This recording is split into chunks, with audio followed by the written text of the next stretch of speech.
It's 1 o'clock and you're listening to WWUH West Hartford, 91.3 on your FM dial, broadcasting as a community service from the campus of the University of Hartford. And we can also be heard today on WAPJ Torrington, WDJW Summers, and WWEB Wallingford. 600 spot on your dial.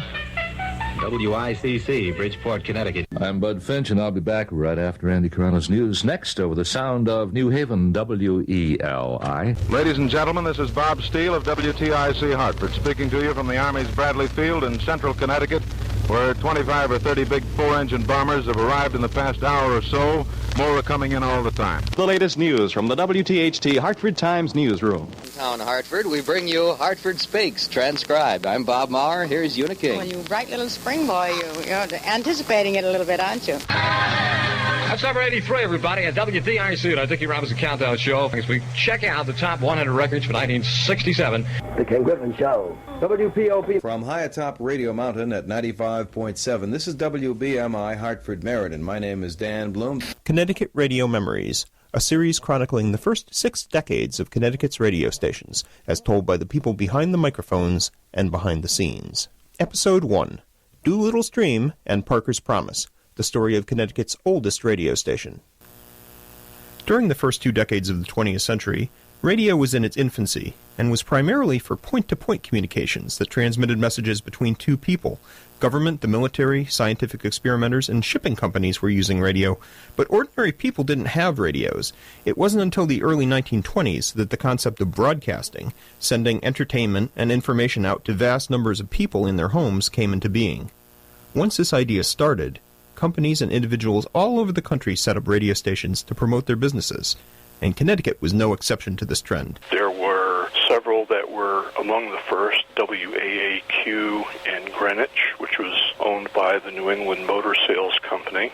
Then there was WCJ in New Haven, owned by the A.C. Gilbert Company. Radio historian Bob Payne. There was also a WQB, and that was owned by Clarence D. Tuska, who was instrumental in the founding of the American Radio Relay League.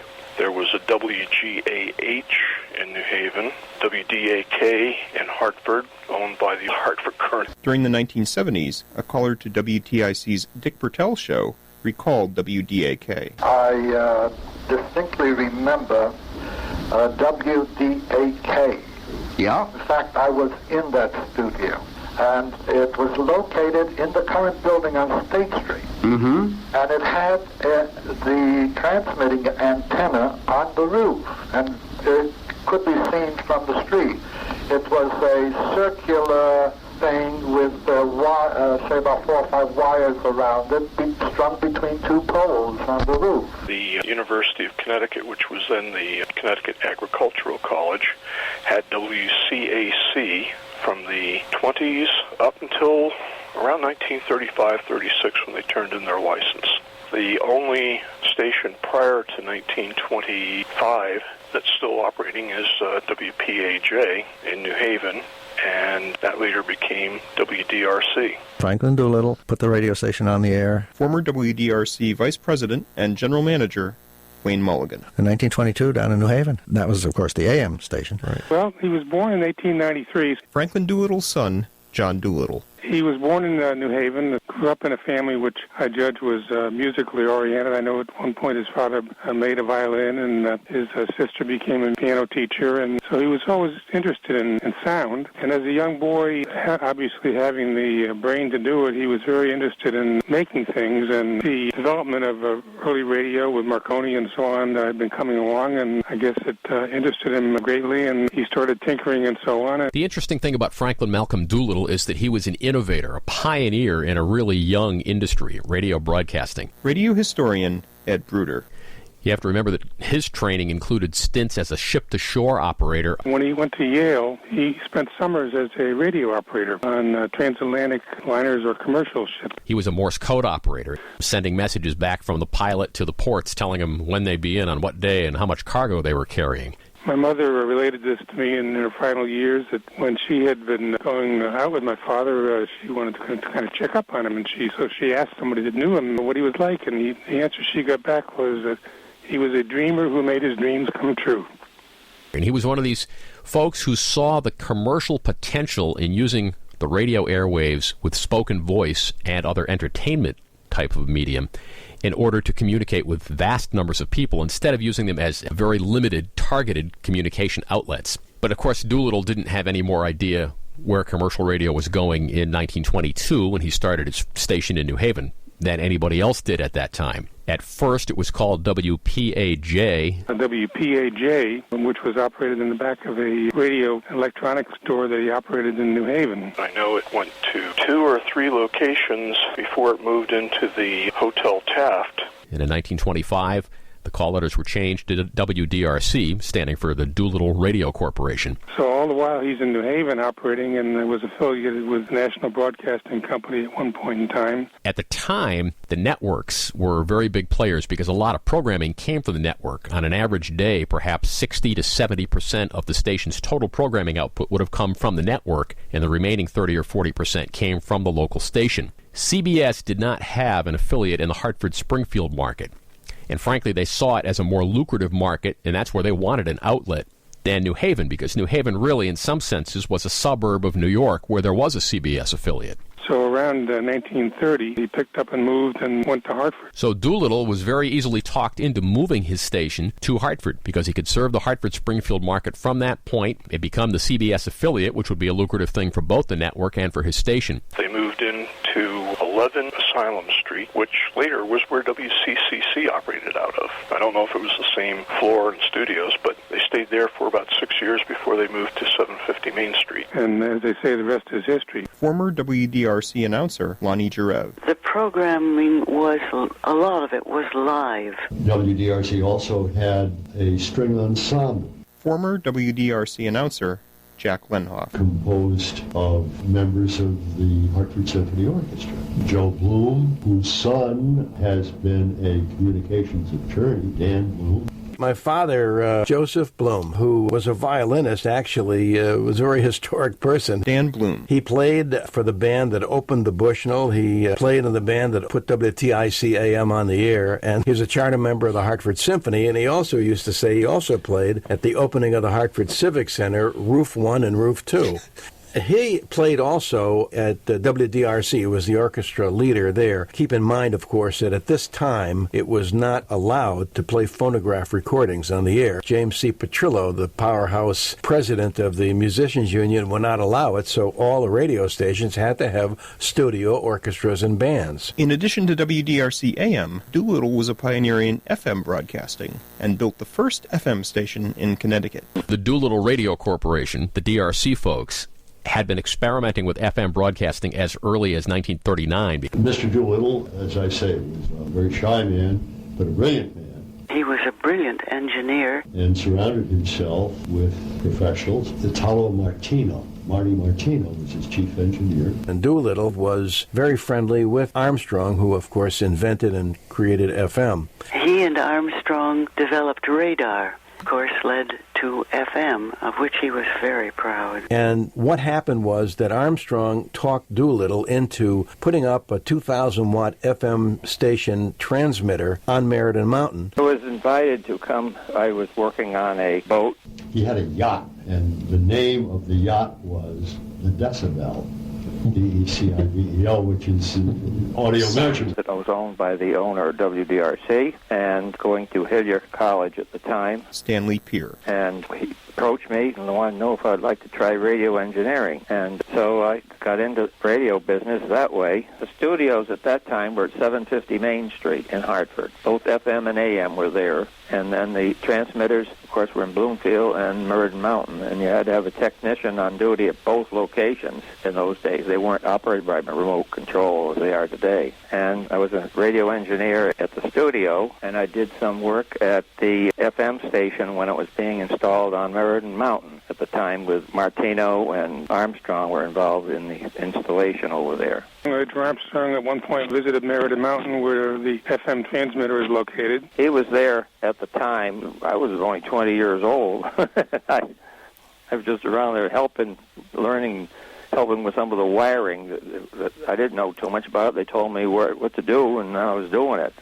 I was there prior to the construction when they the whole transmitter was being built and the antenna was being put up, and also when they fired the cannon, the Coast Guard fired the cannon from the cliff into Southington and brought the power line up. So that was to string a wire, basically? Yeah, they strung a breacher's buoy, they call it a breacher's buoy line, and they fired it off in the distance, I think around 1,200 feet, and they were able to pick up the end of the wire and then use that for pulling up the first electric line there, or cable, so they could bring more wiring up to the top of the mountain, and it's being used to this day, the same wires. And my father's orchestra or band, I don't know how many were and how many players there were, played over the FM station at one point, and that live broadcast was picked up by Armstrong in Cataract, New Jersey, where his initial FM station was located, and we seem to feel that was the first ever FM network broadcast in the world. What follows is the conclusion of a 1941 recording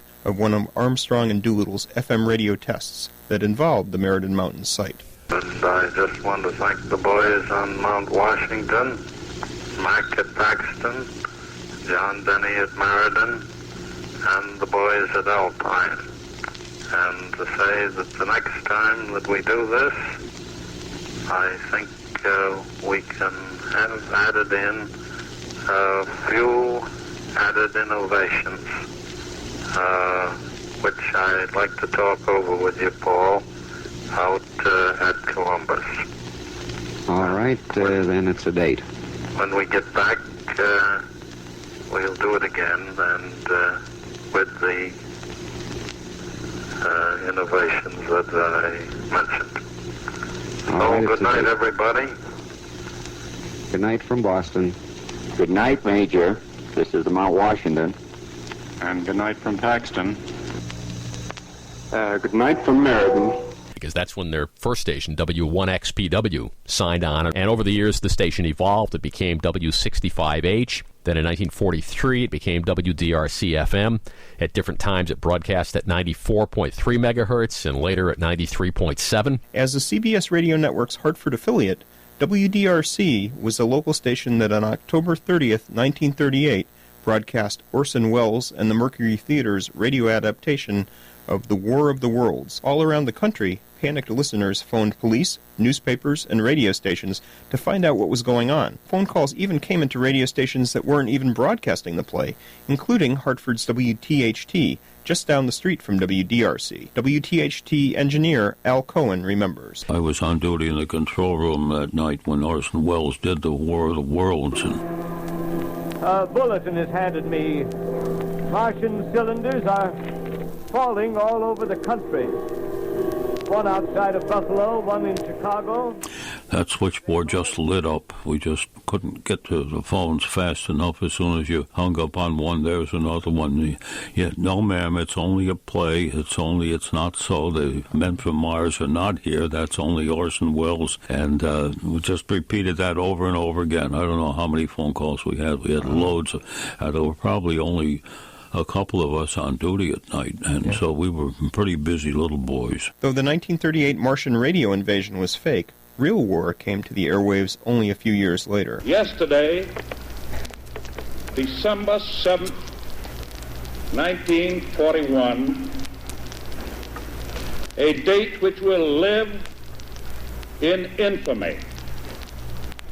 The United States of America was suddenly and deliberately attacked by naval and air forces of the Empire of Japan. Stanley Peer remembers. Biggest thing was the day that we declared war, and that particular Sunday, December 7th, of course, we knew about it around 1 o'clock in the afternoon. And I was on duty at the control board there, and we used teletypes in those days, and we had 3 different teletype services there, and all of a sudden all the bells of the whole place started going crazy, and that's when war was declared, when the Pearl Harbor situation. And of course, only 2 of us were in the studio at the time, and then a lot of people arrived at the station, and the station, for some reason at the time, the doors were all locked up so nobody could get up in there. That was, I can remember all that happening. As draft-age men from WDRC left to join the military, it opened up many announcing spots. And so when World War II came along. Jack Lenhoff. And able-bodied males were drafted. There was an opening, even for a 16-year-old, which I was at the time. And I worked on W65H, which was the FM. When I got the job at WDRC, it was with the understanding that I would leave when the announcers and engineers who had been on the staff and enlisted came back. Lonnie Giroux. I was hired by WDRC to be a full-time staff announcer, and I think I was the first woman to be a full-time staff announcer in Connecticut. Did you have any resistance from your fellow staff announcers, or were you accepted fairly quickly, or was it sort of an old boys club kind of thing? It was an old boys club, especially at WDRC. I didn't realize it. I mean, everybody was very cordial, but I found afterward that they objected to my doing the newscasts, which we did in those days at the current building on State Street. We'd go up for the 11 o'clock news break, and all the presses would be running. They wanted me to be taken off the newscast, but Mr. Sheridan, who was the head of the Hartford Current at that time, liked me, so he prevailed. There was a lot of live work on radio then, and WDRC had a musical program in the afternoons, live music. And the musicians were mostly from what became the Hartford Symphony. I was the announcer for that.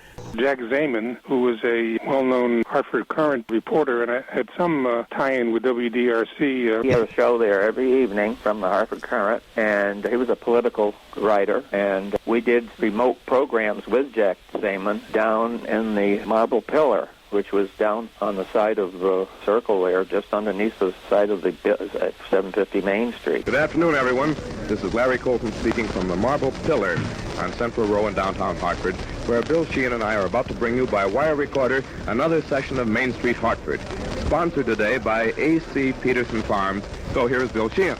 Well, thank you, Larry. I certainly don't know what's going on around here. We have this wire recorder down here, and otherwise, I don't know what's going on. But here's a fellow right here who's been panned on this program before. Now we're going to get his pan on it. Jack, say a word. Well, this is the Needle Club, as you know, Bill. You're Jack Zeman, isn't that right? That's right. Of Bill, the Hartford Current. Oh, thank you very much. Bill Sheehan, this is the Needle Club, which meets every noon at the Marble Pillar restaurant. Carl Struve, the owner, is sitting right here beaming at us.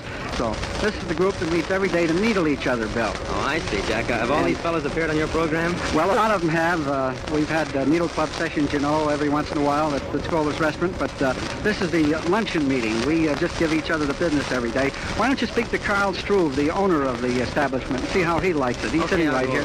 Okay, Bill, go ahead. Jack, thank you very much. You're Carl Struve, isn't that right? Yes, my name is Carl. Okay, Carl. You own the Marble Pillar? I own the Marble Pillar. Just a restaurant since 1938. 1938? Yes. These fellows come in here every day? Oh, they're friends from yes. They're they friends. come in every day, and I'd like to have them here, see? You don't want to throw them out then? Never, no. If I figured out a way you stick could... to the Marble Pillar. If I figured a way that you could get rid of them, you wouldn't want to get rid of them anyway. No, sure not. Here's a gentleman right here. What's your name? Paul Motto. Mr. Motto, you're an alderman, is that right? That's right. Are you a Democrat or Republican? Oh, Republican. What do you think of the new mayor? Oh, very lovely fellow. You like the new mayor? But I don't want to miss this opportunity, especially to thank the voters, especially the Democratic voters that came to the polls in Judge Bailey's automobiles in the south end of the city to vote for Mr. Moylan and myself. What can you say? What can you say to a thing like that? You gonna run for mayor someday? Well, that all depends on John Bailey's friends too. Okay, Mr. Motto, thank you very much. Larry, where are you? One more we'll have time for, I guess. One more? That would be this gentleman right here. Everyone seems very anxious for me to have him on the air. Now, your name, sir? John M. Bailey. John M. Bailey. Well, I've heard a lot of talking about you, not only here at the table today, but also on some of Jack's broadcasts, the Headliners Club and the Needle Club broadcasts that we do every Thursday evening on the station. By the way, there's one tonight, isn't there? Well, we understand. You know, we have to keep Zeman busy, because otherwise he wouldn't keep that job with the Current if we didn't keep him in the air. And this is the way you accomplish it on these daily meetings, are they? That's over right. here? I mean, we feel sorry for him since Moylan and the Republicans threw him out of the mayor's office. Won't give any news. He hasn't any place to go now but the Marble Pillar. He got too far out on the end of a limb. He thought the fellows he was going to win and put all his cards on the table on that, and now Moylan won't even talk to him. WDRC engineer Stanley Peer remembers some of the other people at WDRC during the 1930s and 40s. Well, I worked with Harry Broderick, and he was the studio engineer in charge in Hartford. Of course, we had a lot of the announcers who were around there. I'm just trying to think. Bill Sheehan was one of them, and Harvey Olson was another one. Walter Hath was the manager of the station, and we always ran a morning program with Harvey Olson. Harvey H. Olson. Oh, yes, he was the chief announcer. He used to do a morning show, and he was a competition for Bobsfield. And his sign-off routine was, this is Longfellow saying, so long, fellow, and bye-bye. As a matter of fact, he referred to himself as Longfellow. Former WDRC newscaster Fred Swanson. Very nice guy. A radio-type voice, too. How come you're not in school? I hope you're not sick. Yes, that's what I am. I'm getting over a cold. Oh, hope you're a lot better, though. Yes. Feeling much better? Mm-hmm. Well, we want you to enjoy Christmas along with John and all the other members of the family. But right now, we hope we can pick things up a little bit, pick spirits up a little bit with Gene Autry's recording of Rudolph. How's that? All right. Well, thank you very much, Betsy, for calling. Goodbye. Bye now. And so for Betsy and John Doolittle, here's Gene Autry's very, very popular recording of Rudolph the Red-Nosed Reindeer.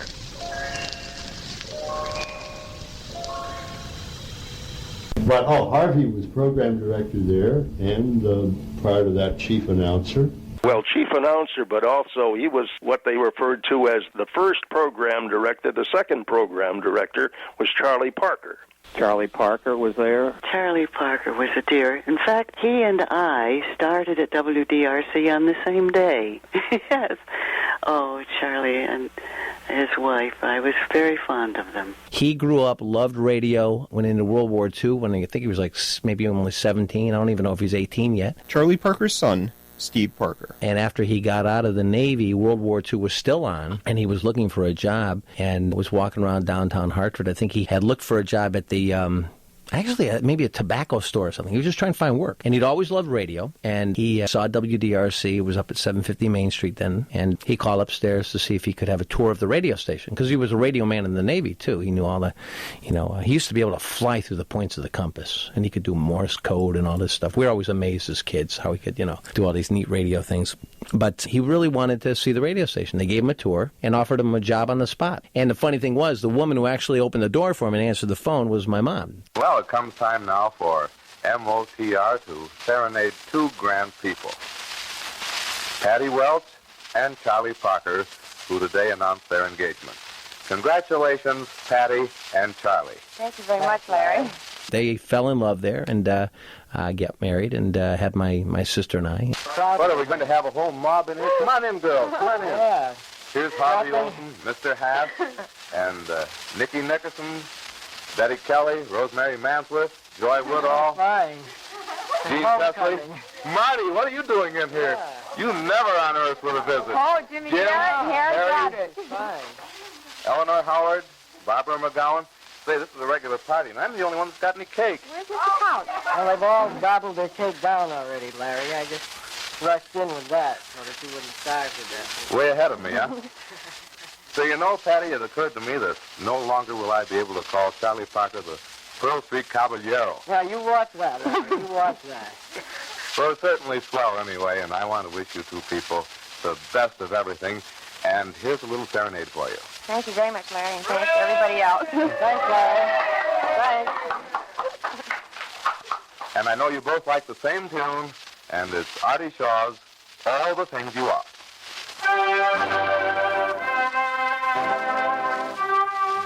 So literally, my mom and dad, full-blooded radio folks. So that's what flows through my veins. He started there as an engineer, and used to be responsible for keeping the radio station on the air. During the 1940s and 50s, Mr. Doolittle began preparations for bringing WDRC into the new medium of television. For a number of years, they had worked on an application. He had actually procured some land out in Farmington for possible television use. The VHF, which was far more desirable because of its greater range and higher power, which was Channel 3, was up for grabs, and basically there were two prime competitors for it, one being WTIC, which was a traveler's insurance company station, and the other being my dad and his partners. And so he had submitted the application for that. The Travelers and Doolittle both applied for Channel 3. WTIC's Paul Morency discussed the competition with WDRC for Channel 3 in a recorded message to staff. You all know that there have been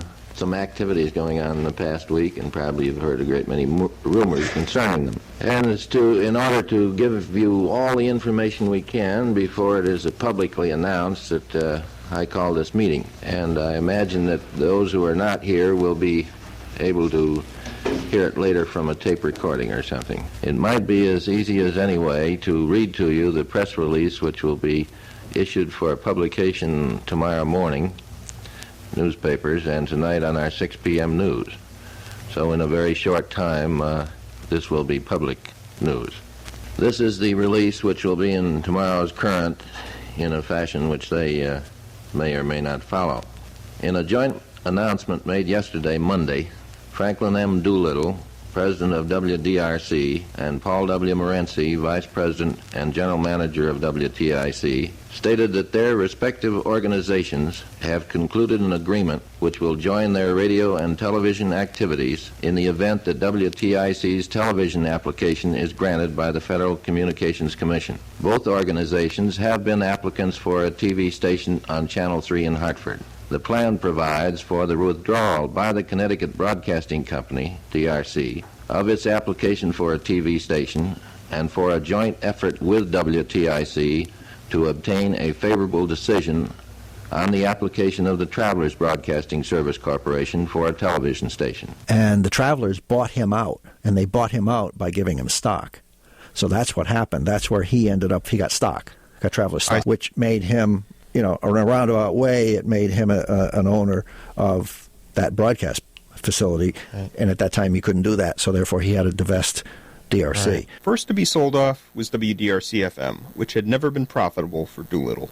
When he finally sold it, he basically gave it away, having lost money on it probably all those years. I can recall one letter that he got from a lady extolling how much he enjoyed listening to the wonderful programming on WDRC FM because it had no ads. And, of course, ads are the lifeblood of any station, and he got a big chuckle out of that because that was the reason she enjoyed it, but, of course, it was the reason the station was not doing well financially. 1956, the station by that time was being called WFMQ, and the Doolittle Corporation sold the whole ball of wax to T. Mitchell Hastings and his General Broadcasting Corporation. Doolittle retained ownership of WDRC AM for a few more years, and it continued with a mixture of CBS network programming and some local personalities.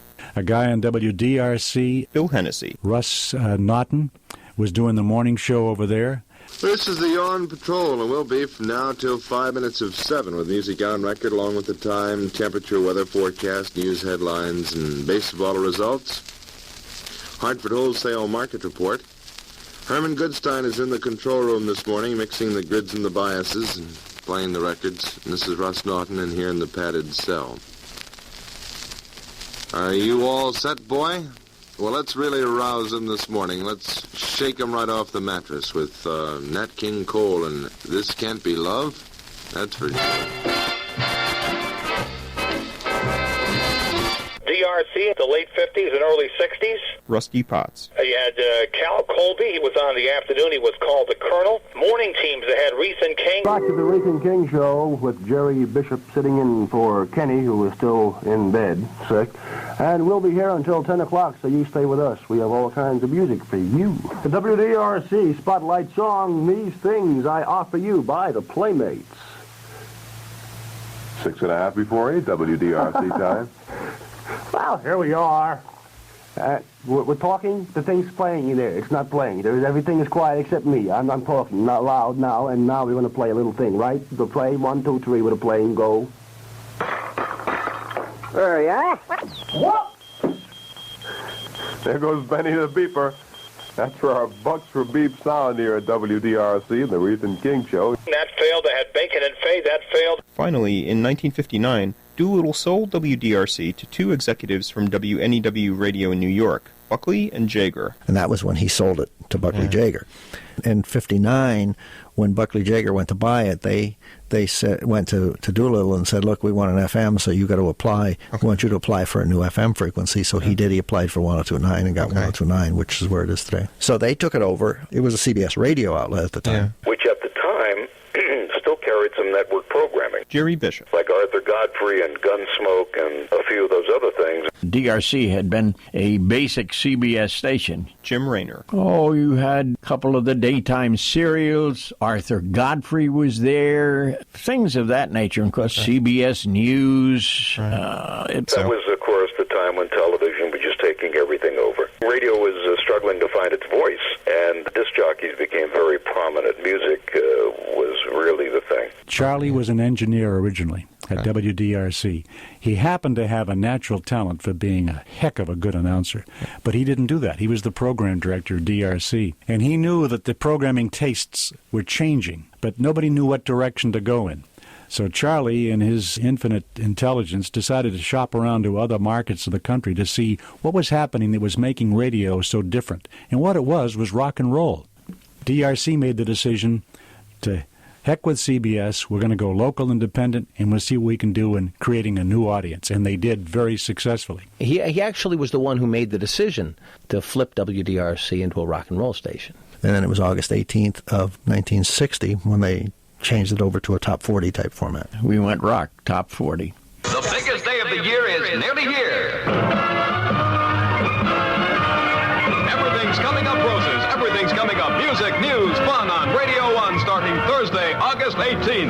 Everything's coming up roses. To celebrate our new 20 hours a day of music and play, WDRC is proclaimed this Thursday, August 18th, as Fun Day, the biggest prize and surprise day ever. Listen. First day was real crazy. Charlie had put together this big promotion deal where there were prizes given away almost every 15 minutes. Everything from bringing in the longest chain to the best fur coat or whatever, and you'd win a number of great prizes. It lasted, I guess, well into the evening. And we had lines of cars up, and it was just a lineup of Blue Hills Avenue at that time, which was unheard of. But that's what got us started. He really had an idea of the sound that he wanted. Steve Parker. He wanted guys that really sounded like they were having a lot of fun. And it was all about being fun radio. WDRC, #1 for radio fun. And WDRC in Hartford. First for fun, we're #1. The fun spot to be is on Big D. 1360 in Hartford. Charlie was a genius. Dick Robinson. But he was the brains behind the programming of Big D. He was a man that put together all the contests. He was a guy that did the music. He did everything. He was the brains behind the Fun Factory, and he was the fun in the Fun Factory. And Charlie was always laughing. He wanted all the guys to have a certain energy to them. There was a certain Big D sound that he knew. He knew what that sound was, and it was something that he heard in his own mind. It was just something that a certain energy, a certain level of fun that he wanted out of his guys. All very professional, but they all had to have fun. Friendly Five was DRC's 5 disc jockeys. Joel Cash. And that's the name that Charlie Parker had given them. There was a great deal of camaraderie between the disc jockeys themselves, Jerry, Ron, Art, and myself. We had, a good time together. Of course, Landry did the mornings. In a world without love. Oh, what a great record.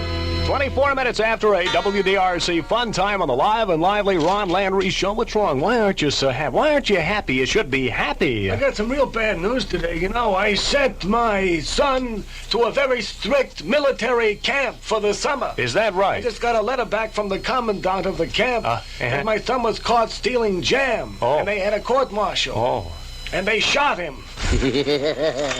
All the bits that he did, his subtle humor, Ed Bruder, his understated bits, all the things he used to cut during the commercials and then play back on the air to make it sound like it was a dialogue with himself, but using his different voice characters. I'm down in the barbershop in the WDRC building. I didn't have a chance to get a good, clean, close shave this morning, and the WDRC barber is now about ready to give me a good, clean, close shave. Get a good and close now here. I'll give you a real nice close one today there. Okay. Yeah. Good. Real nice close.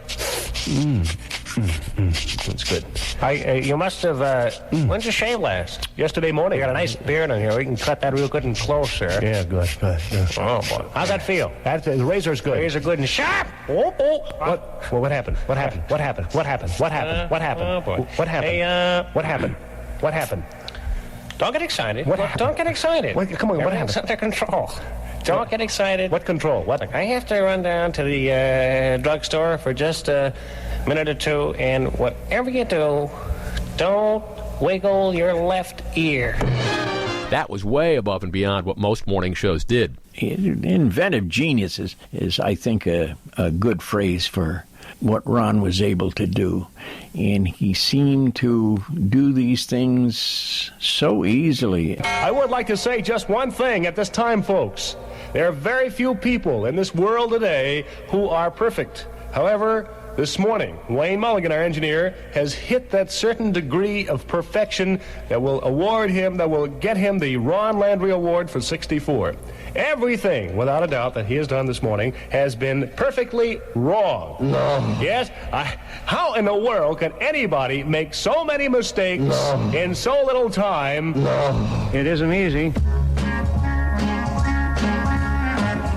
Ron Landry was so far ahead of the rest of us because he was a man and we were boys. Sandy Beach. Ron Landry was an absolute consummate professional. I did the morning show there and later became part of Hudson and Landry, a comedy team. Can you imagine Ron Landry? I mean, look at what he did. He went on to write national network television shows. He got very rich, very famous. Joey Reynolds. He was one of the top guys in Hollywood, for a minute.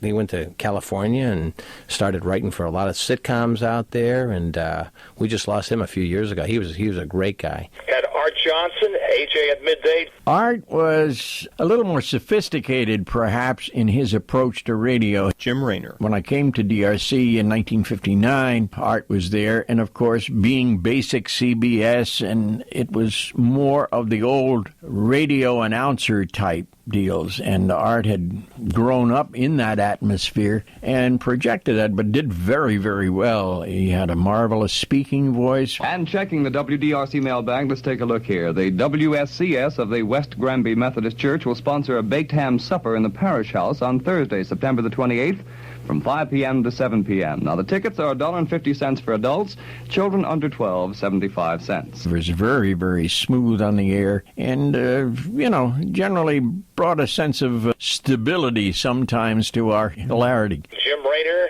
I had the night show from 8 o'clock until 1 in the morning. Number 56 on the Swinging 60s survey. We're checking into the top 100 tunes here during Raynor Shines.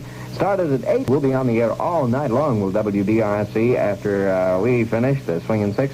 The rest of them will take over, bringing you hits of yesterday, today, and tomorrow. So we just start out with another action hour from the Fun Tower. WDRC in Hartford. I would estimate of an evening we answered between probably 250 and 300 phone calls a night. Wish some New Year's greetings here to Kevin from Angel and to Stanley in South Windsor from Betty Jane. Clark and Workout.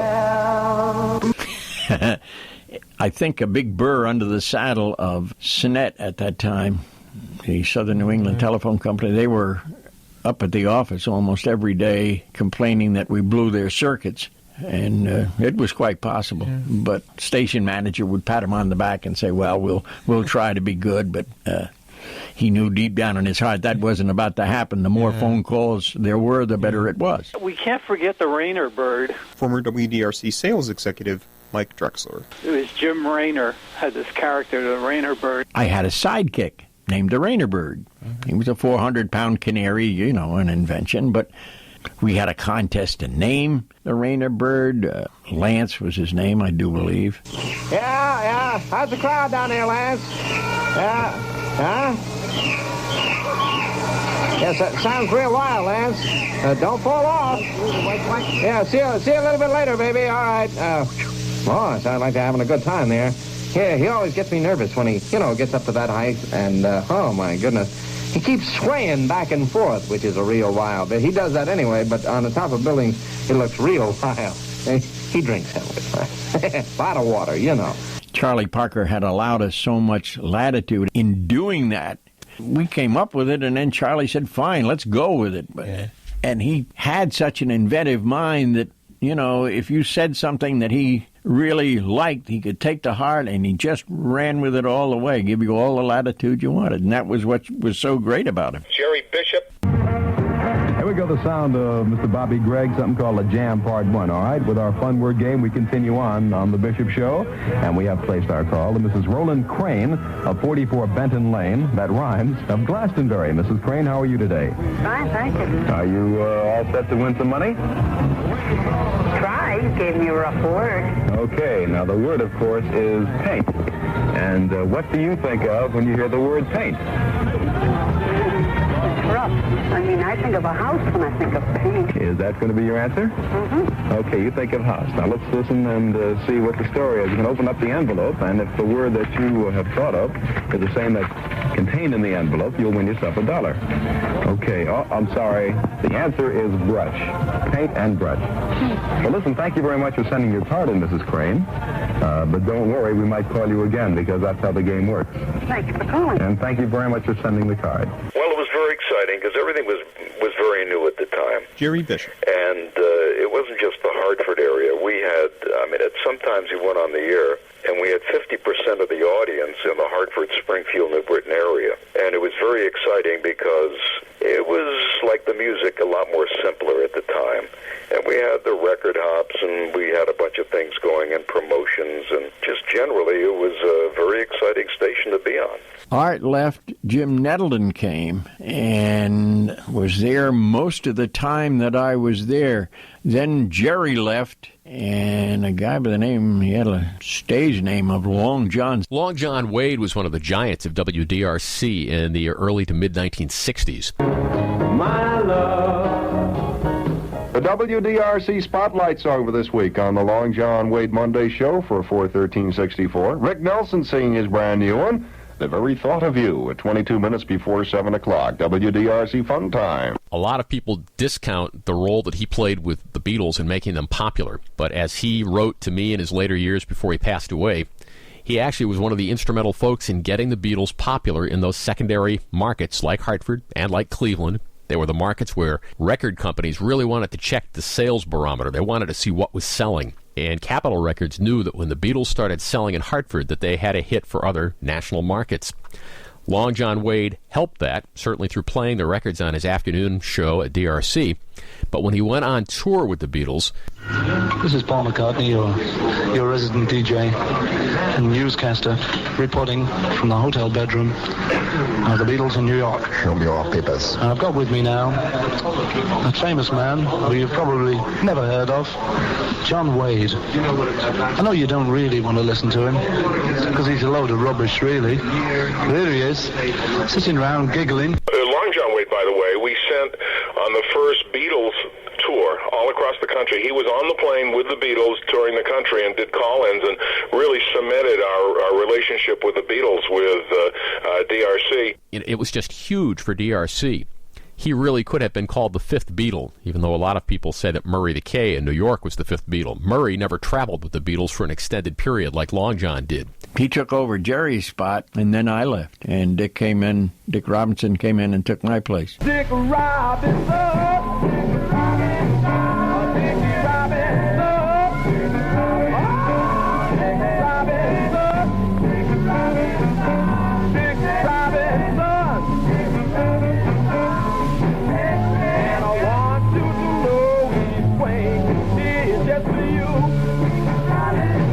Dick Buckley was a guy who owned WNEW in New York, and he was a big mentor of mine, and he owned a few properties, and he hired me to go up to Providence to run a station for him in Providence. When he sold it, he said, "Where would you like to go?" And I said, "Well, I've always wanted to work at Big D." WDRC is Hartford. Music City. Hi, everybody, live from Music City. It's our Dickie Robinson program. On a Friday, it's a wild day. We'll get some wild music for you. Stand by for all kinds of wild contests. Because at that time, WDRC was a fun station. You know, I was a young kid, and the Beatles in 1964 that were just happening. We're the top 100 countdown for 1964. The year of the Beatles. The year of John, Paul, George, and Ringo. Now, what do you? It was a fun radio station. 11:22, this is WDRC here in Hartford, Dickie Robinson program, and we're counting down the top 100 records of 66. In fact, we called it the Fun Factory. Hey, let's go to the phone line and talk to some more of our people here. What do you think number one is? Sonny. Sonny? Oh, yeah, Bobby Head. Thank you. All right, what do you think number one is? I think number one is Hang on Sloopy. That's Floyd. Hang on Sloopy? Yeah. I don't think that was even this year. Well, thank you anyway. Bye. Percy Sledge, I think, is going to get it. We're in the back. Hey, thank you very much. Hi. Yeah, what do you think number one is? Oh, yeah. Oh, yeah? Yeah. How about that? Hi. California Greeter. By the, Mamas and Papas. Yeah. Yeah, we haven't got to that yet, have we? What else? What else haven't we got to yet? What kind of a dedication?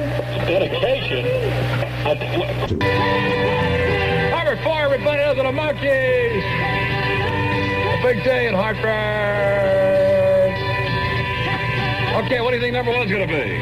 When a Man Loves a Woman. When a Man Loves a Woman by Percy Sledge. Right. And you were mentioning the other record? Yep, California Dreaming. But I can't figure out... What do you think that is? I think it's 2, but... Number 2? If it's 2, what's 3? You know, if it's 3, what's 2? Oh, so in other words, we got 3 more records to play, but you can only think of 2 of them. Right. Mm-hmm. I can't figure the other one. Hold on, and we'll find out, okay? Oh. Yeah, what do you think number 1 is? Beatnik DJ.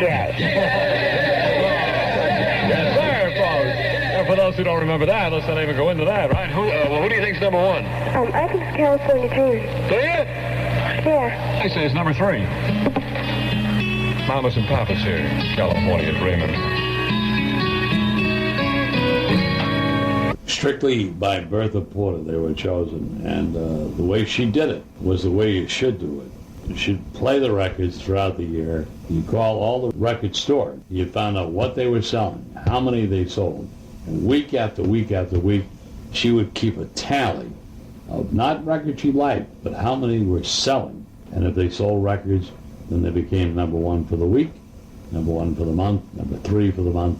Then for the year, they became the top whatever the year, all by local record sales. This is the official one, of course, the only official one here in the Connecticut area, and this is what's happening. Record-wise, these are the ones that sold the most records, compiled from our sales list in Hartford and Springfield and down there in New Britain, too, okay? This is the way it went. Bertha Porter was the music director of the station. She was much older. I was in my early 20s, and she was a much older lady, and she looked like a cleaning lady because she wore a black dress, and she was a wonderful, wonderful lady. But she was the music director of the year by Billboard magazine, and she was the powerhouse. And Bertha was nationally known. She had a genius for picking out upcoming artists. She could listen to a record. She could say, you know, this is going to be a hit. This will be top 10. This will maybe make it to 30, you know. If Bertha picked a record to be played on WDRC, well then, everybody played it. And she had a lot of connections. She really did. I remember time and time again when you wanted to go see the Beatles, she was the one that got me in to see the Beatles. When Sonny and Cher came out with their record, I Got You, Babe. I got you, babe. And so one day she said, you want to go down and see Sonny and Cher? They're the number 1 act in the country, and they're on Atlantic Records. I said, yeah, we'll take a ride down. And so we rode down, and here is Ahmad Erdogan. If you watch the Ray Charles movie, he was depicted in the movie, and he was the kingpin of Atlantic Records. And the Atlantic Records had a lot of R&B stuff like Ray Charles, but they had Sonny and Cher. So we walked in to this place in New York, and Sonny was there, and she was known to pull punches, and she said to Ahmad Erdogan, the president of the record company, along with Jerry Wexler, his partner, she was, Dick Robinson's here to see Cher. And it was Sonny, around. And she said, "You don't want to see Sonny. You want to see Cher." And the guy said, "Well, yeah." She said, "Cher's over getting a pedicure at this beauty salon." So Bertha said, "Dickie wants to see Cher. Get him a limousine and get him over there now." And the guy did it. It jumped at whatever Bertha Porter said because they knew her power. And I was over there probably 2 hours later interviewing Cher. But that's the kind of power she had. She had an ear for music, and also she would be diligent 24 hours a day about what she was doing. And she had power. And that he only made probably about $90 a week. Nobody ever, she wouldn't accept anybody's payola. So they used to come here from New York, and they used to really ask her to play a particular record. And she was incredible. If she didn't like it, there was no way on God's earth that the record was going to get played. She did it all by the rules, and she was a good person, solid lady. And when she said something to you, which she very seldom did, you could take it to the bank. She would pick all the music for the jock shows. Wayne Mulligan. She would hand pick it, and she would pile it in a pile, and the jocks would have to come in, an hour or two early before their shift, and they'd sit down at a typewriter with 2 sheets of paper and a piece of carbon paper, and they would type out their show as she had put it together.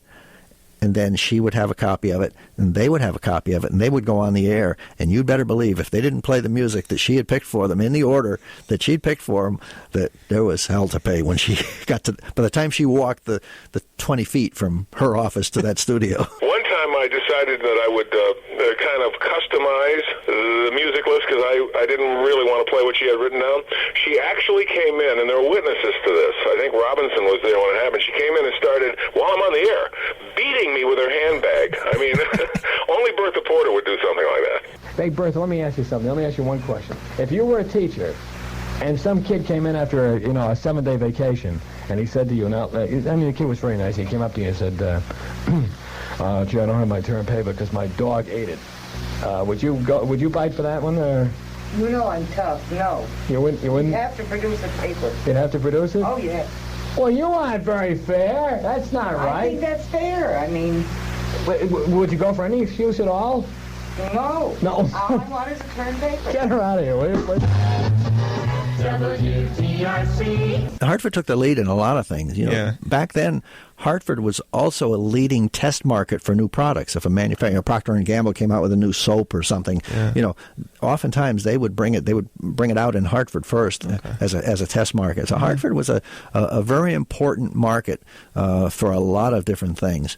But it was also a very important market, as you say, in the music field. And in those days, if a record didn't make it on the outskirts of New York, it never got played in New York. So Hartford was a focal point of all these record companies to get their product played on the air. Bertha was phenomenal as far as her ability to pick a winner of a record. And that's why the radio station became so important to all these people, because they knew that if they could get Bertha to play their record, that they had a very good shot that it was going to be a hit nationwide. And it was just an exciting time really exciting time in radio. And everything was a lot of laughs, and you could tell by listening to it. You had Jerry Bishop on, you talked about, and Ron Landry, and some other people that were on, Sandy Beach. Dick Robinson, of course, became a good friend of mine and a legend in broadcasting in Connecticut, not only for his on-the-air stuff, but the Connecticut School of Broadcasting. 1964,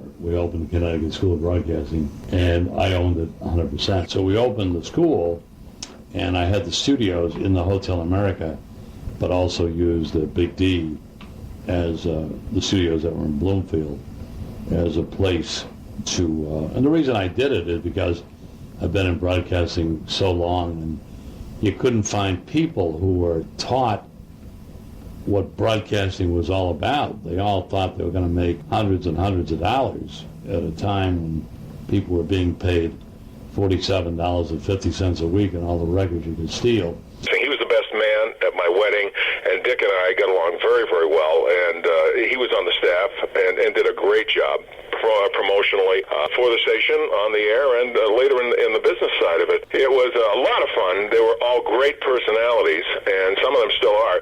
And it was a great time to be there. The whole staff was talented, and you had to come in with your A game every day, or you'd get buried there. Good morning, everybody. The Sandy Beach Show in progress. As you know, Linda Berg-Johnson is being guarded by a well-trained team of Secret Service agents. Her chief agent is Harry Gardino, who is guarding her extensively. Harry! Nobody will get near her, not even Charles Robb. What do you think of that? I had another joke here, but if I told you what it was, they'd turn this into a parking lot by morning, so we're not going to do it. He was great, Sandy. Joey Reynolds. Terrific. He's very smart. He's a smart guy. He now is on the air regularly as a talk host, but he was a good program director, pretty smart. Did a lot of promotional stuff. If the secret title of the hour is what you say, a duck will come down and will send $100 your way. That a duck? WDRC, music power. I don't know what's happening. This station's going to the ducks there, or it's for the birds or something. I'm not sure. Here are new girls in the town, yeah. We did almost all the rock shows that came to town. The worst moment I've had, though, as a broadcaster, came in the Bushnell. We were bringing in the Beach Boys, and now if you bring in a big act, nobody introduces them. They introduce themselves, or they bring their own guy, or they have a produced intro. But at that time, they would always use the personalities to introduce them. So I'm going to introduce the Beach Boys at the Bushnell. Now, as you know, the Bushnell is where the symphony orchestra plays. The acoustics are perfect. It's unbelievable. So, okay, standing behind the curtain were the Beach Boys, all right? And there's a mic in front of the curtain, and it's time for me to introduce them. So I go out to the mic, but I don't walk out there. I kind of lope out there. That's what you do. And I went in like an inch too far, and my nose touched the microphone and got a static shock. And before I knew it, my brain didn't tell my mouth to do it. My mouth just did it on its own, uttered the ultimate four-letter F word in perfect acoustics at the Bushnell. Got a huge round of applause, and I didn't know how I was going to get out of this, because they're the Beach Boys. They're the hottest group in the world, okay? So as the crowd went wild, because the four-letter F word was not uttered in the 60s, believe me, not on stage. Right. It may have been in protest to Vietnam, but not on stage. And I took the mic, I looked off stage, and I said, okay, who's using that off-stage microphone? Got a big round of applause. The Beach Boys loved it, and we brought them on, but I learned my lesson with that one. That laugh, the Sandy Beach laugh, was actually recorded at DRC. There, we used to do birthday stuff, and this guy with a weird name, I remember his name to this day. His name was Abner Nelms, and I could not get past his name. I really couldn't. I tried to catch it, and if you hear that laugh, if it's anywhere in the archives there, you'll hear that I couldn't really catch it. Oh, this is terrible.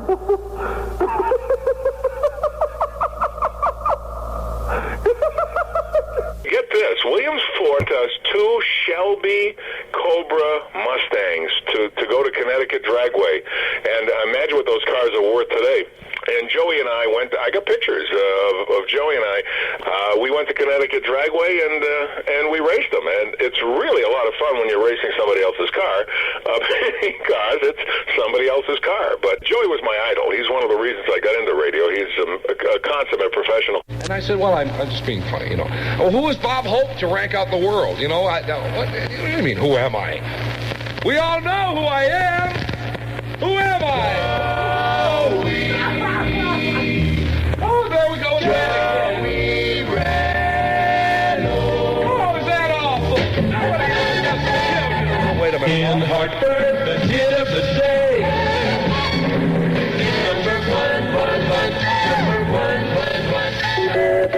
Somebody ought to put a postage stamp on your nose and mail you to a forest fire.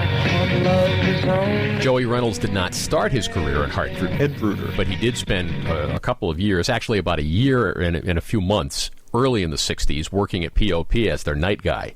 he was still developing his act. He was still a young man, but it was clear even from the beginning that he was going to be brash, comic, very entertaining, and sort of really against the authority figures because he was there for the kids, and he was all about the music. Of course, Joey went away for a few years, honed his skills in Buffalo, and then ended up in Detroit, and then landed at DRC essentially in the first of 1967. Well, then I came back. I came to Hartford. Right. Hartford then hired me. You know, the old man, Buckley, was very hot for me at that time because I was the number one jock in the country. Right. And I got fired in Buffalo. I nailed my shoes to the door and told him to fill these, which is the same thing that happened to me, except, Hartford, except that it wasn't business. So I came to Cleveland, Detroit. I was managed by Tony Mammarella, who was the producer of American Bandstand, put that on the map. The only manager I ever had, incidentally. And he was good friends with Bertha Porter. Now you see the tie-in. Okay. And Tony loved Bertha. Thought she was great. So he said, you ought to go to work for Bertha Porter. And I said, Hartford, I've been there already. He said, no. He said, they're building a new station, and they're good people. And so Bertha thought I think I was the last thing she wanted to see. Because they had put up with me a few years earlier at POP, But then Charlie and I became friends, and I went to work there, and I worked with Bertha and with Charlie, and it was great. It was great. Broadcasting as a community service of the University of Hartford, this is WWUH West Hartford, WAPJ Torrington, WDJW Summers, and WWEB Wallingford. And now back to Connecticut Radio Memories. Starting Sunday, make the scene. Ride the big D time machine. He doesn't look like James Darren. He's a little pouchy there. That's my boss. He's a wonderful guy. It's not like working for anybody, working for dear old Charlie. Do you know that? Really, it's not like going to work when you come here to DRC. It's like being in a country club. Everything is always so pleasant. And before I get carried away, where are you taking me? We're carrying you away. Wait a minute, you can't take me out of here.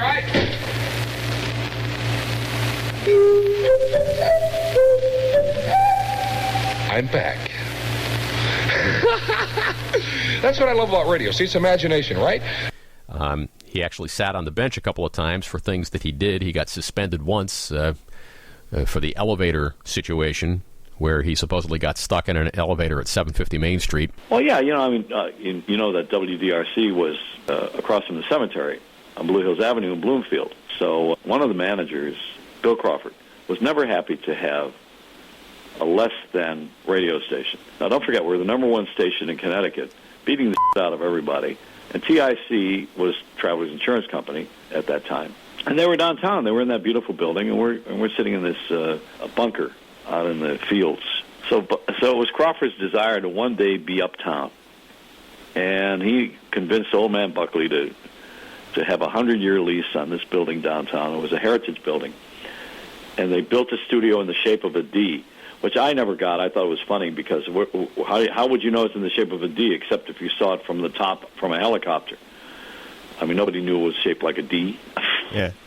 But our studio was downtown, and we had beautiful, very, very expensive studios. So the flaw was that the bathroom was on another floor. So here you have this gigantic $1 million, at that time a lot of money, studios, and to go to the toilet, you got to go on another floor. The men's room were on alternate floors. Yeah.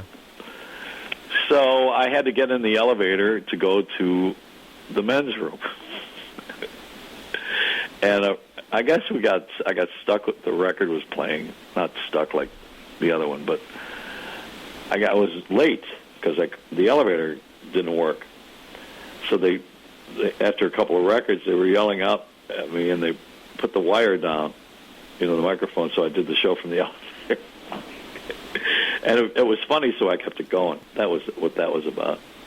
It was just goofy. I remember looking out of the front of the building on the front block of 750 Main Street. Steve Parker. And a solid line of police cars and listeners all along that block in front of 750 Main Street. And they were all there trying to help Joey get out of the freight elevator.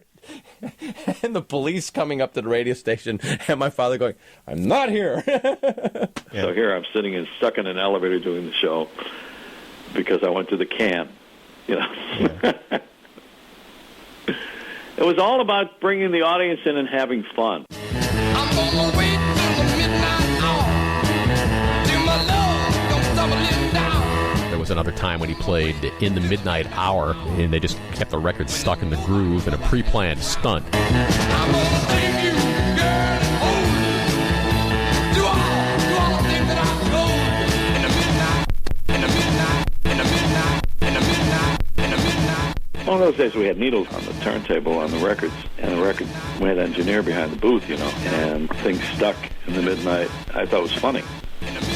They kept going in the midnight, in the midnight, in the midnight. And, of course, listeners thought something was wrong and called the police, and they came down. I think Joey almost got arrested for causing a disturbance, but I guess he didn't. And I kept it playing because I thought it was funny. And I did that for a long time, as I had done earlier years with Sherry. But Sherry I played all the way through. It wasn't a stuck record. And I just remember, I just know how to get attention, you know. So the police came after about several hours wondering what went more. You know, WDRC was a formal radio station, right? And they did not like to have any commotion. But I brought a lot of this attention to the place by being over the top. Days in the night, people music, as we light the purple candle. George, hand it to me on the purple pillow. That's it. No, night, people. People is the world's most exclusive organization. I think we already swore Ken Griffin into the Royal Order of Night, people. And when you conduct your... You say these words. I will not be a dial twister, or I will get a big D blister. Elizabeth, I love Elizabeth. Even though you got a blister on your left quad, Elizabeth. Oh, Richard. Shut up. What do you don't sound like Elizabeth. And, of course, Joey had the infamous remark about Hartford's Lady Mayor, Ann Usello. They even at one time suspended me for calling the mayor. Ann Usello was the first female mayor in the country. I called her a dumb broad on the air. So they were appalled by that. And they had to do something, so they suspended me for about a month. Yeah. And they had to do that through the union, you know. So I got suspended. I came back after a month. I turned the mic on at 6 o'clock at night, and I said, she's still a dumb broad. And, you know, they got crazy again. But, you know, I was always having a hard time with form, with formality. Because to me, it was always Comedy Channel. You know, I mean, if you look now and you see Jon Stewart and all these guys, what the hell are they doing? They're doing the same thing I did, you know. But there was a place for it. You know, comedy is moving furniture in a living room and putting it where it don't belong. And if you take somebody's house and you move the furniture when they have a formal living room and you put the patio furniture inside the living room, they kind of don't like it. I mean, that's the way to describe it best, I think. You know, it's things out of frame. So that was my sense of getting attention and how to have fun. Plus, I always thought a lot of formal things were to be played with. But, you know, I mean, that's what people have done for years. That's Saturday Night Live. It's what the whole deal is, you know. You never really knew what was going to come out of his mouth. And of all the people they had, he probably broke format there the most times. And I got quite a roller coaster ride in Connecticut, and gave the audience one, too. Welcome to Joey Reynolds and his electric grandmother. No. Come on, I got to do the show. Okay, what do you want to do? I want to get out, sit down. You want to sit down? Oh, you want to sit down here? No, the changeover's done that. Oh, all right. You have your own earphones, those things you put on your ear? No, I don't. All right, go ahead. You got your own pocket. 9 o'clock on WDRC AM and FM in Hartford, Connecticut.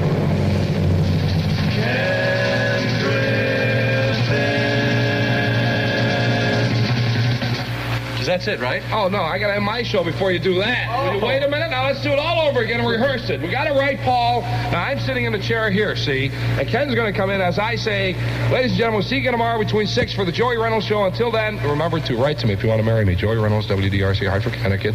I'll send your application in to me, and I'll send a picture, too. And I'm going to get married, all right? Let a smile be your brother. Don't get a mouthful of rain. Good night, baby. See, I say good night over my team.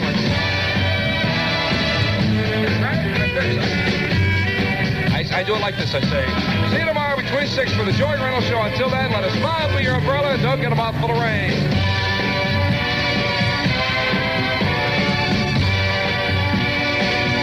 Now, here's the real big class part. You ready? You ready for Big Ben, for the chime? All right. It's exactly 9 p.m. Ken Griffin, showtime! A lot of folks forget that before he worked at DRC, Ken Griffin had spent more than 3 years at WPOP as the nighttime jock. And he had a huge following there. He was always a very clever guy doing a lot of voice bits. He had his two characters, Fats Fontoon, the one and only lovable weather balloon, and Rocky Hill. They were his two sidekicks. Fats Fontoon and Rocky Hill. I can't do the Fats Fontoon voice. She was the Fats Fontoon, the weather balloon, and I used to do a high voice. And then, of course, she married Rocky Hill. Hey, I'm Rocky Hill. I'm Fats Fontoon. Well, that was it. Of course, it was higher then, but my voice is gone. But they had two babies, Pebbles and Pebblina, a boy and a girl. Yet, of course, all the voices were Ken's, and he did them all live. He very seldom recorded those bits. This is the way radio used to be. It used to be fun. Well, he had this huge following at POP, and all of a sudden, DRC calls in 1966, late in the year, and they said, look, Dick Robinson, who's been doing nights here for several years, is moving into sales. We need to have him on the air during a daytime shift. We need somebody at night to replace him. You're our guy. They hired me over to DRC because I was making $250 a week, and they said, we'll give you $350 a week to come over here. So, hey, the name of the game back in the early 60s was money, wasn't it? The real money you made was not in the radio station. It was on record hops. We would do like 2 record hops a week, Friday and Saturday night. We'd get a bunch of records and a little tape recorder or something, and we'd make $125 a night. So there's another $250. So now we're talking serious money here. Back then, that was serious money. In 1963, I was making $500 a week, doing nothing but saying, hi, how are you? Let's have a few laughs. Beach Boys, all right, 27 away from 9. Big D's Secret Sound Time on the Kenny Griffin Thing, playing a top 20 sounds and a top 20 rebounds. And the first station in the nation with 2020 music. Come on. Fun is Big D in Hartford. That actually caused a huge amount of dissent among loyal POP fans who felt that Griffin had become a turncoat and had left the station and was, slapping them all in the collective face. So it took him a little time to establish the following at DRC, though he certainly was a familiar and known name in the market. On WDRC, AM and FM in Hartford, Connecticut, this is The Scene of the Unheard with your host, Griffin.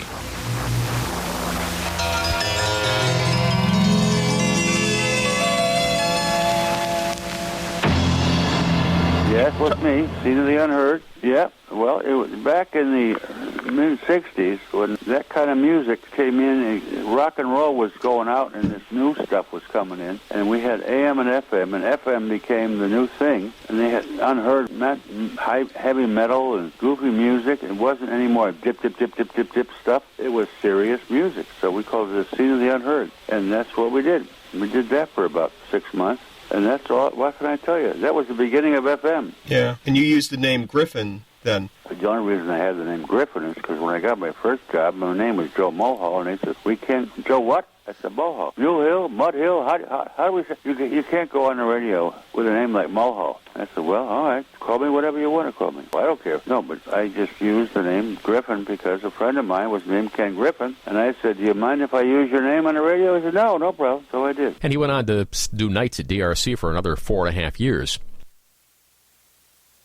the 60s and 70s, when radio was what it was in the market, I was given by Charlie Parker the air name of Kent Clark. Walt Pinto. Charlie looked at me when I first walked in, before I'd started on the air there, and I had dark-rimmed plastic glasses, in those days, and he said, "You look just like Clark Kent." And he said, "That's what we're going to call you," only he reversed the name. And WDRC FM, Martha and the Van Dellers and the Righteous Brothers before that with My Babe. And of course, this is called Honey Child. Good afternoon, final hour of the lovable Kent Clark Show. Going out to everybody at the beach today. Hope you're enjoying yourself, no matter where you are, and hope you're taking us along. If you're heading for the beach, make sure you take us along. I've got a root beer mug. Stand by. I say stand by because I had something else to go, and it didn't go. I'm going home. Winner circle. Head. I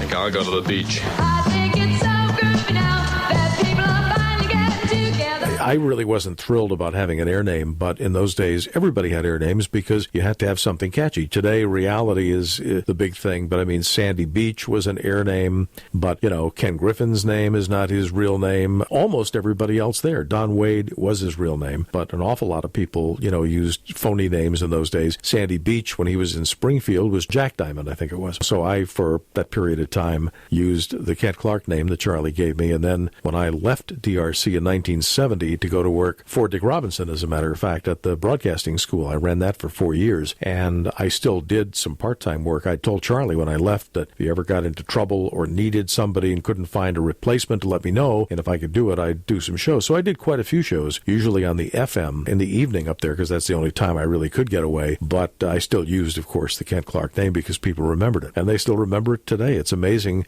Charlie was right. It really stuck. Once you've heard it, you never forgot about it. I think one of the few people there who used his real name was Dick McDonough and Dick Robinson. So I was at WKBR in Manchester, and I was there for about a year. And I was 23, and I asked my friend at KBR, who was an encyclopedia of jingles and program directors, radio stations across the country. And I said, I understand there's a great station in Hartford. Oh, he said, WDRC, Charlie Parker. So I said, I'm going to call him. And I called him when I was on the air that day. And he took the call, and he said, Dick McDonough, you do a show at KBR from 3 to 7. And I thought, how do you know? And he said, I was on a talent search, and your voice just got me, and your personality. And out of everybody that I heard, I was going to call you Monday. You were at the top of my list. And I said, what a coincidence. So I went to Hartford. Back then you had to do live auditions. And you'd send a tape, but he wanted you there in the studio, not on the air, in a production studio. And this was back in 1968, the end of the 68. And so I got there, and across the street, I was trying to think of it on the way over here to the studio.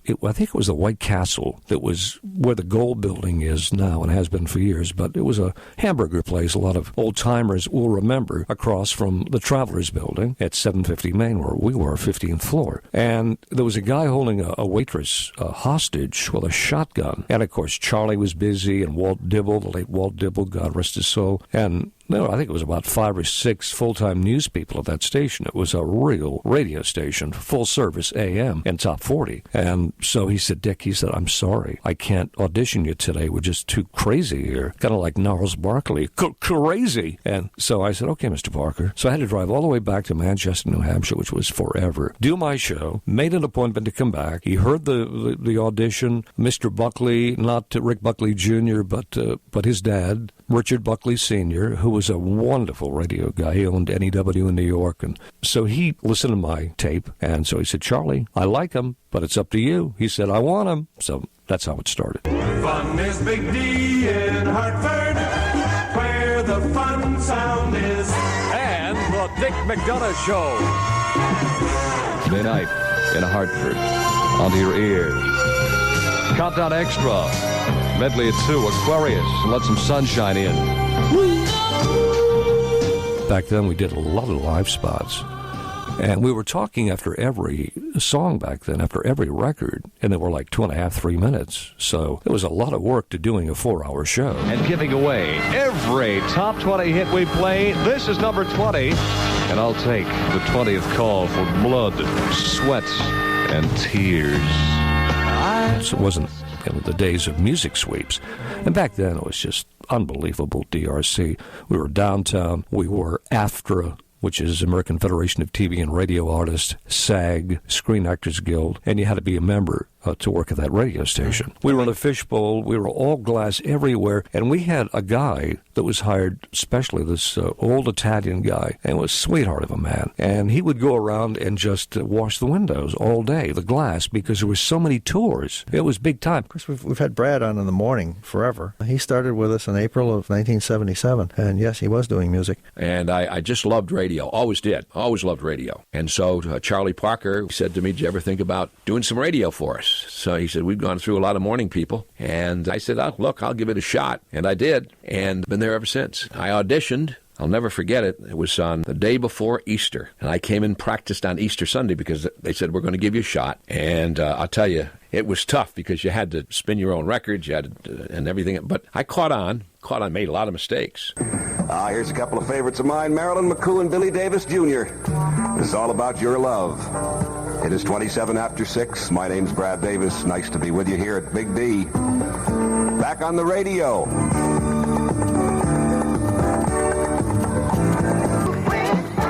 Marilyn McCoo and Billy Davis Jr., I Can't Do Without Your Love at 6:30 in the morning. This is a Monday, the 11th of April. I'm Brad Davis from WDRC, and... You know, in my career, it's strange. There are turning points. It's here, and then you want to go to another level. And I was driving to work and did not know that Elvis Presley had died. So I'm on the air at 5 after 6 in those days. All right, not 5:35. So I'd get in early. I'd like to get in about 5 o'clock, an hour before the show, quarter of. So I was living in Newington at the time, and I was driving in, listening to the radio. And the big news was Elvis Presley had passed. So I'm driving to work knowing that all of my music is picked for me by the record department. And I said, what am I going to do? I mean, Elvis is dead. I don't believe it. So I get to the station, and I remember it was about 4:45, and I don't go on until 6 o'clock. But the phone board was like a Christmas tree. So I started answering the phone, talking to the people. They were crying. They were beside themselves. So I said, well, I tell you what. I said, maybe this will be my last broadcast. But I said, I'm going to play the first song that's scheduled, and I still remember it, Smoke from a Distant Fire, the Townsend Band. And in the meantime, I had gone into the record library, gotten every single Elvis recording I could get, dumped all the rest of the records that were programmed until 10 o'clock. And I just said, I'm going to play Elvis music and talk to the people. That's going to be my program. And knowing that they're going to flip out because I broke the format. You're not supposed to do that in Top 40 radio. So shortly after 10 o'clock, I'm in the office, and Charlie Parker comes by, says, Dick Corson wants to see us, really see you. So I said to myself, this is it. I think that was my last program. So I went into the office, and Corson's looking, he's very stern, tough. He said, I got to shake your hand. He says, that was one of the greatest radio broadcasts I've ever heard. I just want you to know that. I said, well, Dick, I certainly didn't expect this. I thought you'd probably can me for breaking format. He said, there's sometimes in radio, he said, you got to remember, Brad, radio is passion. You got to remember it's emotion. And he said, that's what you had this morning. That's part of your character. So I said, thank you very much. I felt like, wow. You know, I've made it. So that was one of the turning points. And then later on, I developed a club. Don't ask me how this happened, but I played David Rose's stripper music. You've heard that.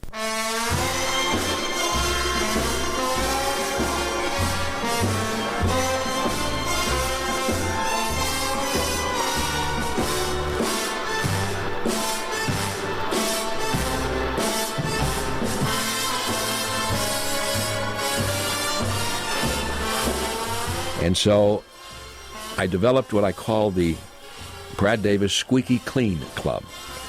And I just did it as a gag one morning, okay? And this was right after I came on at 6 o'clock.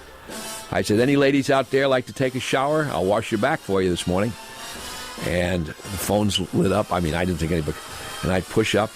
This is Jane. This is Jane from West Hartford. She said, can you play that music? I said, of course, Jane. Are you ready to go in the shower? Let's get going. So I'd say, now, I'm going to start with your shoulders. How's that feel? How's that? And you know, it'd be a big act, you know. And so I developed, that was a club. I had T-shirts, Squeaky Clean Club T-shirts. Well, one morning, I got a call, and there was a spokesperson in the area for ShopRite, Sylvia Gottlieb. Now, Sylvia Gottlieb was a very proper woman. She had the collar closed and the suits and the big bow tie and, I mean, stern looking and everything else. Well, this one morning, I punch up, and this woman says, this is Sylvia, and I want my back washed. I said, This is Sylvia? Yes, you know, Sylvia Gottlieb. I said, you're funning with me. I said, Sylvia Gottlieb wants to join the Squeaky Clean Club? What did I tell you? So let's get going. Sounded just like her. Just like her. And I thought it was Sylvia Gottlieb. Okay? So I wash her back and do my whole thing. And again, at 10 o'clock, into Corson's office I go. He said, you are really stupid. He said, do you know that we're going to lose this account because you thought it was Sylvia Gottlieb? Do you know the woman that's on television? Have you ever watched her? Do you think she would ever?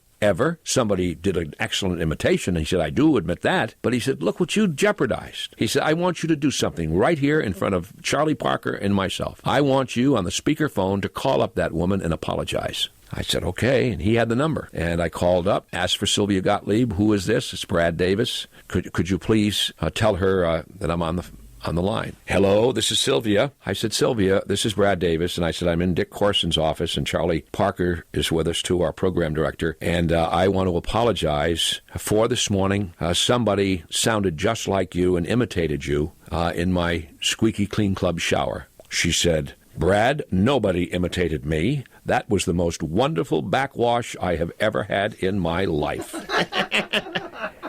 And Corson looks at me. He says, get out of my office. Get out of my office. So that was another highlight of my career. And Sylvia and I became fast friends. She used to go to the Russian Lady with me. And let's see, when did we go talk? I would say, anyway, it was a part-time thing at first. So I would say, so probably about 03, maybe, when we really went, headlong into the talk arena. You know something? All I know is that talk was starting to happen. So it was perfect for me because actually I had a news background. I'd done a lot of interviews on 3, and so I did What's Happening, and that was investigative reporting. So when they transitioned over to talk, I love it. When I was in Hartford, DRC had just a sensational news department. I think they had Joe Barbarette and Alan Shepard and Mike Millard, a lot of top-notch personnel. Good news from Quinceville, USA. Mrs. Fisher expecting again. 73 degrees at 8. Barbarette reporting for G. Fox & Company, Southern New England's largest, most exciting store in downtown Hartford. A false report from Moscow. Grissom and Young named for Gemini flight. 56 degrees at 7, Nettleton reporting. In the words of the director of the official Soviet news agency TASS, it was a silly rumor. These terse comments broke the final chapter in a brief but stormy drama that started with a mistranslation, and during its high points had millions of persons all over the world believing that Premier Khrushchev was dead. On WDRC, AM and FM in Hartford, it's 67 degrees at 8 o'clock. And this is Walt Dibble with the stories that top the news at the top of this hour. Plans for live television from the Apollo 10 were canceled this evening. No special reason given. On WDRC, AM and FM in Hartford, it's 34 degrees. And this is Aaron Shepard with the 2 o'clock Ear Witness News. I think there was a time when we had probably the best station in the country because we were the best people in the country and assembled. I mean, not, singularly there have been excellent people everywhere, but we were all in one place at one time, and that was exceptional. Without Charlie Parker and Bertha Porter, there wouldn't be a DRC as we know it. Charlie very possibly was the best programmer in America. He was a genius. He put together so many incredible things that I don't think POP ever quite caught up. I know they didn't in the ratings, and a lot of times it was neck and neck, but there was a serious competition. WPOP was our competition. Kenny Griffin was good. Lee Baby Sims was good, but basically DRC was the place to be. It was a wonderful place. There's a spirit you can't explain. It's when things are where they're supposed to be and they're done for a special reason. So Charlie's great. Charlie's great. And he's a one-of-a-kind guy, and it was a special time. Bertha and Charlie worked great together. They were able to form this unholy matrimony, putting records and radio together. That was the game, The game was the marriage of radio and records. And subsequently, when the magazine came along years later, it was called Radio and Records. And all started in Hartford. I mean, for a medium-sized market, we kicked ass. And that's the story. I mean, it's a true story. It's documented. In 2014, Buckley Broadcasting sold WDRC and its affiliated stations to Connoisseur Media. This program is dedicated to those who participated in interviews but who passed away before the program was finished. Lonnie Jarev, Jack Lenhoff, Joe Mulhall. Air name, Ken Griffin. Fred Swanson.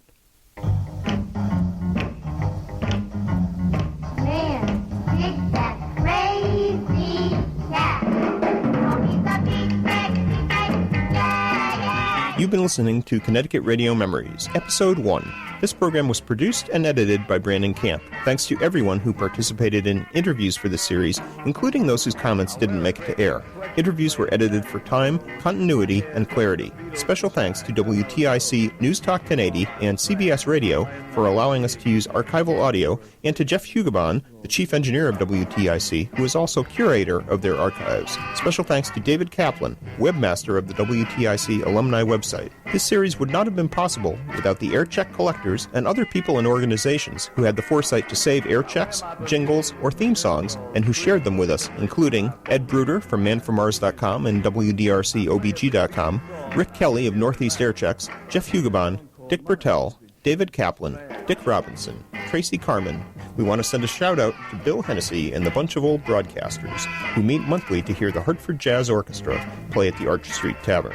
Special thanks also to John Ramsey of HartfordRadioHistory.com. Connecticut Radio Memories was produced at the studios of WWUH FM at the University of Hartford. I like to stay in places like the Greenwich did. When I signed a new cat, I said, man, like, give me some skid. I play a mean guitar. My voice has that